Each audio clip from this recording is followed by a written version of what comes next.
السلام علیکم ورحمۃ اللہ وبرکاتہ۔ ناظرین، کل ہمارے ریاست کرناٹک میں انتخابات ہونے جا رہے ہیں۔ سب سے پہلی بار میں آپ سے عرض کرنا چاہتا ہوں کہ میرے بھائیوں، اپنے ووٹ کا حق ضرور استعمال کریں۔ اس سلسلے میں ہرگز سستی نہیں کریں، ہرگز کوتاہی نہ برتیں، اور ہرگز یہ نہ سوچیں کہ ہمارے ایک ووٹ سے کیا ہوگا۔ یاد رکھیے، آپ اپنی ووٹ کی قیمت کو جانیے۔ آپ کا ایک ووٹ تبدیلی لا سکتا ہے۔ آپ صرف خود ووٹ نہ ڈالیں، بلکہ اپنے گھر والوں کو، اپنے آس پاس کو بھی اس بات پر ابھاریں کہ وہ بھی اپنے ووٹ کے حق کا استعمال کریں۔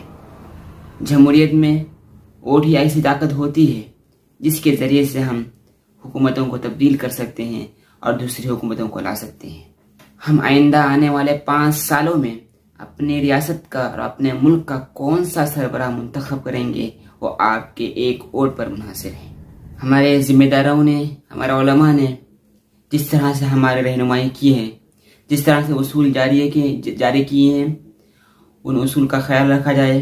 اول وقت میں ووٹ ڈالیں، اور جس طرح کا بھی فیصلہ کیا گیا ہے، چاہے اپنی مزاج کے خلاف ہی فیصلہ کیوں نہ ہو، اپنی سوچ کے خلاف ہی فیصلہ کیوں نہ ہو، ہماری ذمہ داری بنتی ہے کہ ہم اپنے علماؤں کے اور اپنے ذمہ داروں کے فیصلوں کا احترام کریں، اس لیے کہ ہمارا اسی میں خیر ہے۔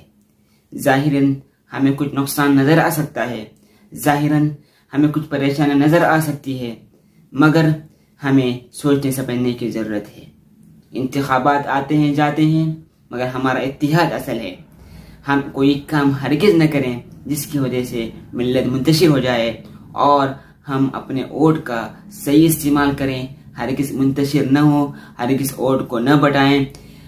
کہیں ایسا نہ سوچیں کہ ہمیں ایسا کیوں کیا گیا، ایسا کیوں ہوا۔ یہ سب چیزیں سوچنے کا وقت نہیں ہے۔ ہمارے ذمہ داروں نے فیصلہ کیا ہے تو کچھ سوچ سمجھ کر فیصلہ کیا ہے۔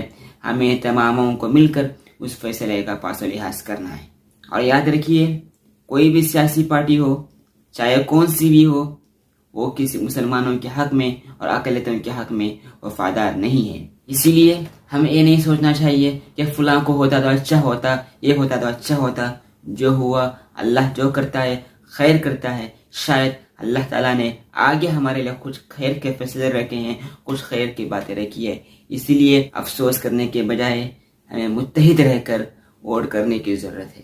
ذرا ریاست کے اور ملک کے حالات کو اپنے سامنے رکھیں، دشمنوں کی چالوں سے بھی واقف ہو۔ تفصیلات کا موقع نہیں ہے، انتخابات کا موقع ہے، ایسی چیزیں سامنے نہیں آنی چاہیے، اور انتخابی ضابطۂ اخلاق لاگو ہو چکا ہے۔ اسی لیے میں ان تفصیلات میں جائے بغیر میں صرف آپ کو یہی بات کہنا چاہتا ہوں، اپنے ووٹ کے حق کا صحیح استعمال کیجیے، متحد رہیے، منتشر ہونے سے بچ جائیے۔ ایک ہو جائیں تو بن سکتے ہو خورشیدوں میں مبیں، ورنہ ان بکھرے تاروں سے کیا بات بنے۔ ہمارے ذمہ داروں کو حالات کی نزاکت کا پتہ ہے، اور حالات سے ہمارے سے زیادہ وہ اچھی طرح واقف ہے۔ انہوں نے کچھ فیصلہ کیا ہے ہمارے لیے، تو سوچ سمجھ کر فیصلہ کیا ہے۔ ہر انسان اپنے شہر، اپنے محلے اور اپنے گلی کے اعتبار سے سوچیں کہ میں کیا رول ادا کر سکتا ہوں، میں کیا کر سکتا ہوں، میں کس طرح لوگوں میں بیداری لا سکتا ہوں۔